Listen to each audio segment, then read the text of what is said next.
अब मैं आपको डायमेंशंस एंड डायमेंशनल फॉर्मूले ऑफ डिफरेंट फिजिकल क्वांटिटीज़ बताऊंगा। Till now we have learned that a base quantity has to be measured by comparing it with its unit, and the measure of other physical quantities are to be obtained or derived from the seven base or seven fundamental measures, that is the measurement of fundamental quantities. इस बात को हम ऐसे कह सकते हैं, we can say that seven fundamental measures of seven base quantities are seven base dimensions of our physical world. Dimension word का मतलब measure से है. I repeat, we can say that seven fundamental measurements of seven base quantities are seven base dimensions of our physical world, or our physical world possess seven base dimensions or seven base measurements. The seven base dimensions of the fundamental quantities, seven base dimensions of the fundamental quantities are denoted or written as under. देखिए, मास की dimension को हम capital M से represent करेंगे, एक square bracket भी लगाएंगे ये बताने के लिए हम मास कितनी अमाउंट में है वो नहीं कंसीडर कर रहे। मास एक डायमेंशन है, बेस डायमेंशन है, ये रिप्रेजेंट करने के लिए हमने स्क्वायर ब्रैकेट का इस्तेमाल किया है। लेंथ की डायमेंशन को हम कैपिटल एल से, टाइम की डायमेंशन को कैपिटल टी से रिप्रेजेंट करेंगे, इलेक्ट्रिक करंट की डायमेंशन को कैपिटल ए से रिप्रेजेंट करेंगे, थर्मोडायनेमिक टेम्परेचर की डायमेंशन को कैपिटल के से। टेक केयर, यहाँ तक मास, लेंथ और टाइम में हमने ये मास का कैपिटल एम, लेंथ का कैपिटल एल, टाइम का कैपिटल टी ले लिया, लेकिन इलेक्ट्रिक करंट और बहुत सारी फिजिकल क्वांटिटीज़ ऐसी हैं कि उनका जो शुरुआती जो पहला जो लेटर है वो हम उनकी रिप्रेजेंटेशन के लिए नहीं ले सकते हैं, क्योंकि बहुत सारी फिजिकल क्वांटिटीज़ हैं और लेटर तो थोड़े ही हैं। तो इसलिए इलेक्ट्रिक करंट की डायमेंशन को रिप्रेजेंट करने के लिए इलेक्ट्रिक करंट की जो एसआई यूनिट है जिसका नाम 1 एम्पियर है, एम्पियर का ए ले लिया। थर्मोडायनेमिक टेम्परेचर का टी यूज़ नहीं करेंगे क्योंकि टाइम के लिए टी यूज़ कर लिया। थर्मोडायनेमिक टेम्परेचर की डायमेंशन को रिप्रेजेंट करने के लिए उसकी एसआई यूनिट जो कि 1 केल्विन है उसका के ले लिया। ल्यूमिनस इंटेंसिटी की डायमेंशन को रिप्रेजेंट करने के लिए अगेन उसकी एसआई यूनिट का सीडी ले लिया, हमने कैंडला का सीडी पिकअप कर लिया। और अमाउंट ऑफ सबस्टांस की डायमेंशन को रिप्रेजेंट करने के लिए उसकी एसआई यूनिट को यूज़ कर लिया, मोल हम इसकी डायमेंशन के फॉर्म में लेंगे। अब बच्चों बात ये कि जो ड्राइव्ड क्वांटिटीज़ हैं वो ड्राइव्ड क्वांटिटीज़ हम क्या करते हैं, उनको ऑब्टेन करते हैं कैसे, बेस क्वांटिटीज़ को आपस में मल्टीप्लाई या डिवाइड करके। A derived quantities is written as a product of different powers of base quantities. जो ड्राइव्ड क्वांटिटीज़ होंगी कैसे लिखेंगे, उनको कैसे डिपेंड करता है ड्राइव्ड क्वांटिटी को। ड्राइव्ड क्वांटिटी में कौन कौन सी फंडामेंटल क्वांटिटीज़ इन्वॉल्व हैं, तो किसी ड्राइव्ड क्वांटिटी में कौन कौन सी फंडामेंटल क्वांटिटीज़ की कितनी कितनी पावर्स हैं, उनको आपस में मल्टीप्लाई करके किसी भी ड्राइव्ड क्वांटिटी को in terms of fundamental quantities हम लिख लेंगे।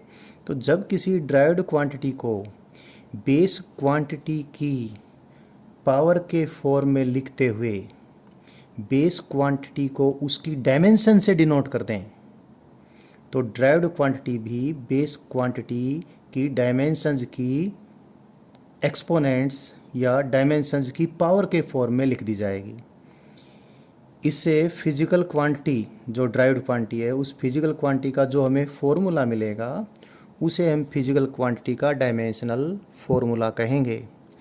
यानी these are the dimensions of fundamental quantities और these are the base dimensions.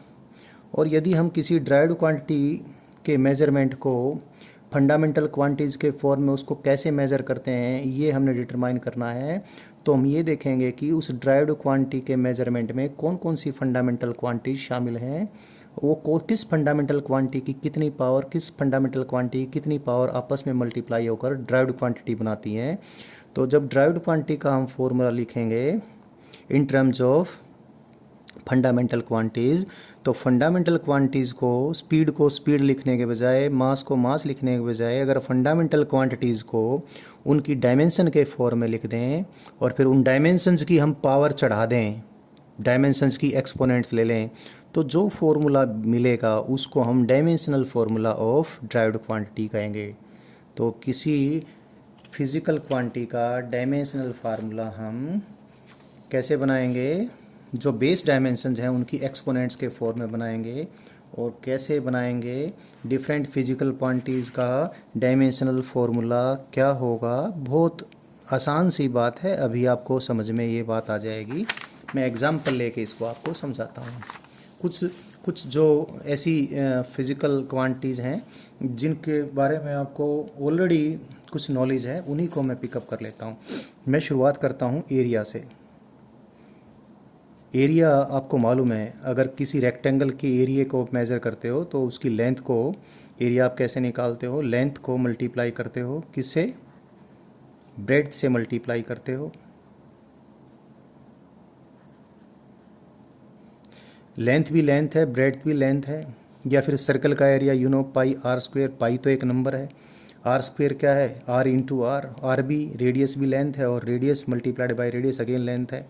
तो एरिया के मेजरमेंट को हम ड्राइव करते हैं लेंथ के मेजरमेंट को लेंथ के मेजरमेंट से मल्टीप्लाई करके।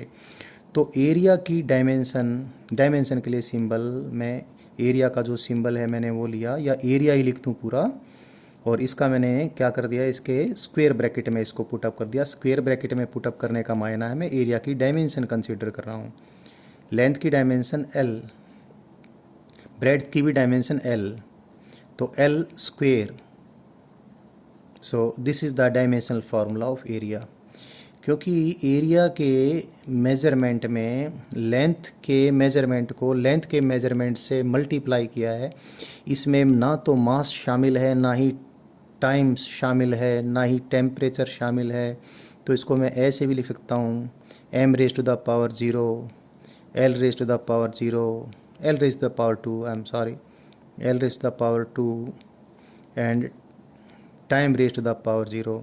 तो एरिया के डायमेंशनल फॉर्मूले को मैं ऐसे भी लिख सकता हूँ। वैसे भी something raise to the power 0 is 1 into L square is L square. So this is about the dimensional formula of area. अब एरिया की साथ साथ मैं ऐसा यूनिट भी लिख लूँ। अब मैं डिफरेंट फिजिकल क्वांटिटीज़ की को कैसे मेज़र करते हैं in terms of fundamental quantities ये भी बता रहा हूँ, और साथ साथ में उनका डायमेंशनल फार्मूला भी लिख रहा हूँ, और उनकी एसआई यूनिट भी हम लिख लें, वो ड्राइव्ड एसआई यूनिट होंगी। मैं तो डिफरेंट ड्राइव्ड क्वांटिटीज़ के बारे में बात कर रहा हूँ। I am telling you the measurement of different derived quantities, their dimensional फार्मूले, देयर एसआई यूनिट। अब एरिया के बारे में देखो, एसआई यूनिट क्या, 1 मीटर इंटू 1 मीटर, तो क्या आ जाएगा 1 मीटर स्क्वायर। ये है एसआई यूनिट। ये क्या है, ये डायमेंशनल फार्मूले, डायमेंशनल फॉर्मूला। मैं दूसरा पेज यूज़ कर लेता हूँ। डिफरेंट ड्राइव्ड फिजिकल क्वांटिटी का name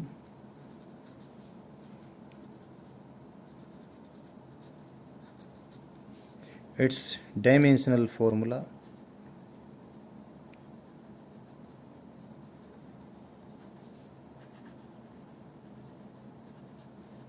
its SI unit.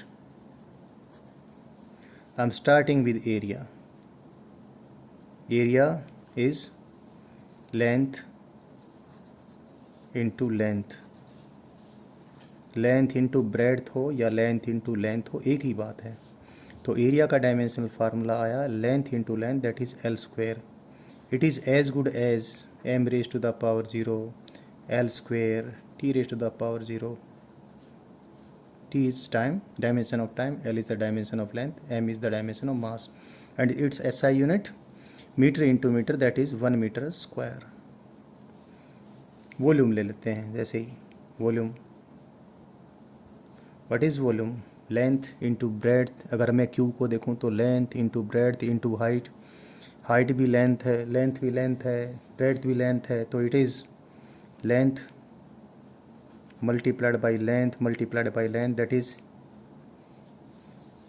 Length को लेंथ से हमने मल्टीप्लाई किया 3 बार, सो इट्स डायमेंशन इज़, इसकी क्या डायमेंशन आई? इसकी डायमेंशन आ गई L3। इसको ऐसे लिखने के बजाय ऐसे भी लिख सकते हैं, कैसे? जैसे एरिया का लिखा था हमने, m⁻⁴ L⁻3 T⁻⁴। SI unit volume की 1 metre into 1 metre into 1 metre that is 1 metre cube. Next चलो हम लेते हैं स्पीड, कंसीडर करें speed. You know speed is what? It is distance covered in a given time divided by time taken, and you know distance is length and time is time, so it is what? L divided by T, and L divided by T इसको better कैसे लिखें? L into T⁻⁻⁻1, so this is the dimensional formula of speed। इसको ऐसे भी लिख सकते हैं m⁻⁴ L⁻⁴ T⁻⁻⁻1। SI unit, distance की SI यूनिट 1 मीटर, टाइम की 1 second, so SI unit of speed is 1 metre per second. Then velocity, velocity is, you will learn, it is displacement in a given time divided by that time। Displacement भी length है, time तो time है ही, तो again we get the same thing, it is m0 L_t-1 और simply L_t-1। It's SI unit is also 1 metre per second. And another, let us see acceleration. Acceleration, you will learn acceleration is change in velocity divided by time taken। Change in velocity is velocity, so it is velocity already you have determined, it's mnt L T⁻⁻1 divided by T, so its dimension is L_t-2, and its SI unit L for 1 meter and time की SI unit 1 second, so 1 meter per second square is SI unit of acceleration। Next is say force, and force you know it is mass into acceleration, and mass की dimension m है और acceleration की हमने पहले निकाली ही है, और force की डायमेंशन आ जाएगी mL_t-1 और SI यूनिट इसकी m के लिए 1 kg, L के लिए 1 मीटर, टाइम के लिए 1 सेकंड स्क्वायर, 1 kg मीटर पर सेकंड स्क्वायर। इसको हमने एक अलग से नाम दे रखा है 1 न्यूटन। इस प्रकार से आप डिफरेंट फिजिकल क्वांटिटीज़ की डायमेंशंस डिटरमाइन कर सकते हो।